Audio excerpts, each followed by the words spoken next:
Hello বন্ধুরা, আমি সজল তোমাদের সবাইকে স্বাগত জানিয়ে শুরু করছি আজকের এই পর্বটি। বন্ধুরা, আজকের পর্বে আমি শুধুমাত্র চার্লি চ্যাপলিনের আউটলাইন ড্রয়িং ভিডিওটা নিয়েই তোমাদের সাথে আলোচনা করব। পরবর্তী ড্রয়িং ভিডিওতে আমি আজকের এই আউটলাইনের ওপরে কিভাবে আমি অয়েল প্যাস্টেল কালার অ্যাপ্লাই করেছি সেই বিষয় নিয়ে আমি আলোচনা করব।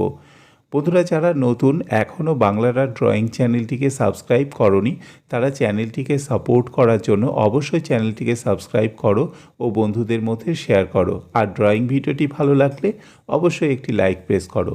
বন্ধুরা, তোমরা দেখতে পাচ্ছ এখানে আমি যেটা ব্যবহার করেছি আউটলাইন ড্রয়িং করার জন্য সেটি ফ্রি হ্যান্ড ড্রয়িং টেকনিক, এবং এখানে কিন্তু কোনো মেজারমেন্টের প্রয়োজন হয় না আগে থেকেই। এটা একটু ভালোভাবে যদি তোমরা প্র্যাকটিস করো তাহলে এই রকম অনায়াসে ফ্রি হ্যান্ড ড্রয়িং টেকনিকের মাধ্যমে আউটলাইন ড্রয়িং করে নিতে পারবে।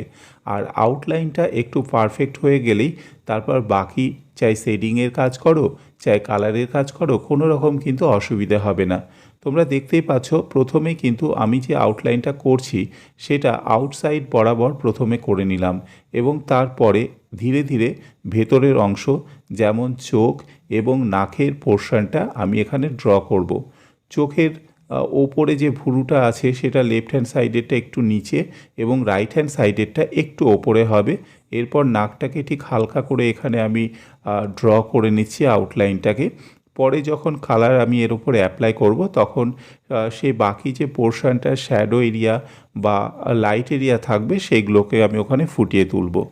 বন্ধুরা, পরবর্তী ড্রয়িং ভিডিওতে আমি তোমাদেরকে বলেছি যে এটার ওপরে কিভাবে অয়েল প্যাস্টেলটা আমি অ্যাপ্লাই করছি সেটার কিন্তু টিউটোরিয়াল থাকবে, আর সেটাকে দেখার জন্য অবশ্যই চ্যানেলটিকে সাবস্ক্রাইব করে রাখবে।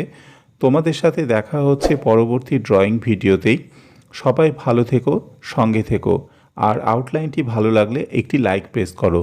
ধন্যবাদ সবাইকে।